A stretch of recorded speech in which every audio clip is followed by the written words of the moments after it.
एक बात जो अक्सर सुनने में आती है वो ये कि ज्यादातर एक्टिव स्टॉक ट्रेडर्स असल में पैसा नहीं बना पाते। पर सवाल ये है कि ऐसा होता क्यों है। चलिए आज इसी सवाल की तह तक चलते हैं। शुरुआत करते हैं इस एक नंबर से, 90%। जी हाँ, कहते हैं कि हर 10 में से 9 ट्रेडर्स नाकामयाब हो जाते हैं। ये एक ऐसा आंकड़ा है जो सच में सोचने पर मजबूर कर देता है। और ये सिर्फ कोई सुनी सुनाई बात नहीं है। रेडिट पर ट्रेडर्स के बीच हुई एक बातचीत में ये बात साफ साफ कही गई कि 90% ट्रेडर्स अपना सब कुछ गवा देते हैं। तो फिर यहाँ से सबसे बड़ा सवाल खड़ा होता है, अगर 90% लोग हार रहे हैं तो आखिर वो बाकी के 10% लोग ऐसा क्या कर रहे हैं जो उन्हें कामयाब बनाता है? क्या है उनका सीक्रेट? चलिए इसी रहस्य को समझने की कोशिश करते हैं। सबसे पहले ये देखते हैं कि इस कामयाबी के पीछे लोग क्या क्या वजह बताते हैं। तो कुछ लोगों को लगता है कि ये सिर्फ अच्छी किस्मत की बात है। कुछ मानते हैं कि उनके पास कोई सीक्रेट बहुत कॉम्प्लेक्स स्ट्रैटेजी है। कुछ कहते हैं कि वो ज्यादा इंटेलिजेंट हैं या उनके पास कोई अंदर की खबर होती है। और एक थियरी ये भी है कि सारा खेल इमोशनल कंट्रोल का है। और पता है, ज्यादातर नए ट्रेडर्स का सफर यहीं से शुरू होता है, एक ऐसे अचूक, एक ऐसे सीक्रेट सिस्टम की तलाश से जो उन्हें हमेशा जिता सके। उन्हें लगता है कि असली बढ़त, असली edge in complex charts, patterns और इंडिकेटर्स को समझने में है। मानो कोई जादुई फॉर्मूला मिल जाएगा। जैसे कि ये ABCD पैटर्न देखिए, ये उन ढेरों टेक्निकल स्ट्रैटेजी में से एक हैं जिसमें नए ट्रेडर्स मास्टर बनना चाहते हैं। देखने में ये सब काफी साइंटिफिक लगता है ना? या फिर ये बुल फ्लैग पैटर्न, ये टेक्निकल एनालिसिस की दुनिया की एक और झलक है। इसमें सब कुछ सही टाइमिंग और सही एक्शन लेने पर टिका होता है। तो एक ट्रेडर के टूल बॉक्स में होता क्या क्या है? देखिए, moving average, Bollinger bands, RSI, MACD, list बहुत लंबी है। हर टूल कुछ ना कुछ बताने का दावा करता है। लेकिन अब आते हैं कहानी के सबसे बड़े ट्विस्ट पर।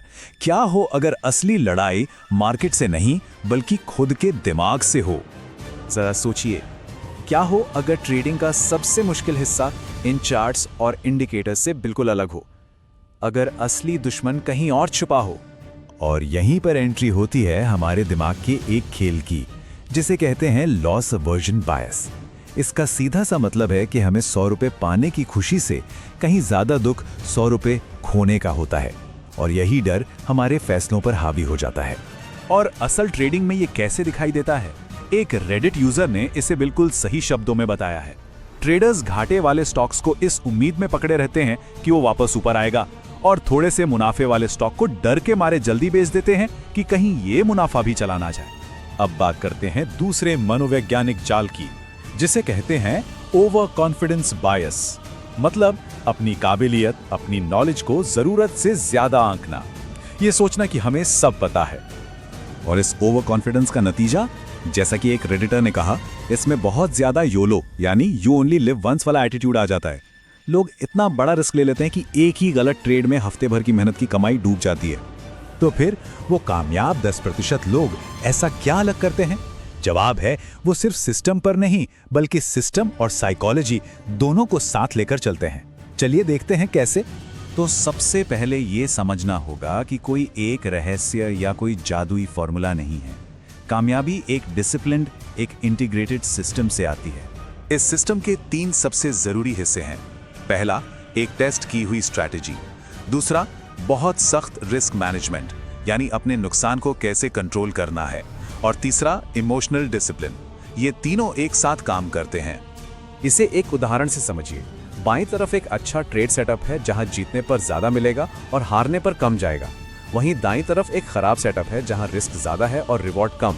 कामयाब ट्रेडर हमेशा बाईं तरफ वाला ट्रेड ही चुनता है। और रिस्क मैनेजमेंट की अहमियत इस एक लाइन में छिपी है।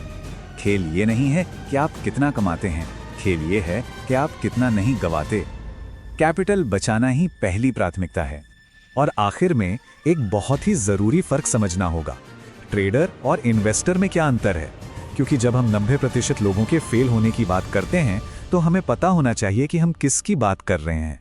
देखिए, ट्रेडर वो है जो शॉर्ट टर्म मुनाफे के लिए एक्टिवली खरीद बिक्री करता है। उसकी कामयाबी स्ट्रैटेजी, रिस्क मैनेजमेंट और साइकोलॉजी पर टिकी है। वहीं इन्वेस्टर लंबी अवधि के लिए कुछ खरीदकर भूल जाता है। उसकी कामयाबी कंपनी के फंडामेंटल्स और बाजार में टिके रहने पर निर्भर करती है। जो 90% वाला आंकड़ा है वो खास तौर पर एक्टिव ट्रेडर्स पर लागू होता है। तो अंत में ये एक सवाल सोचने के लिए है, दौलत उगाई जाती है, लॉटरी की तरह जीती नहीं जाती। तो सवाल ये है कि किसी की भी अपनी फाइनेंशियल जर्नी का असली मकसद क्या है, कमाना या उगा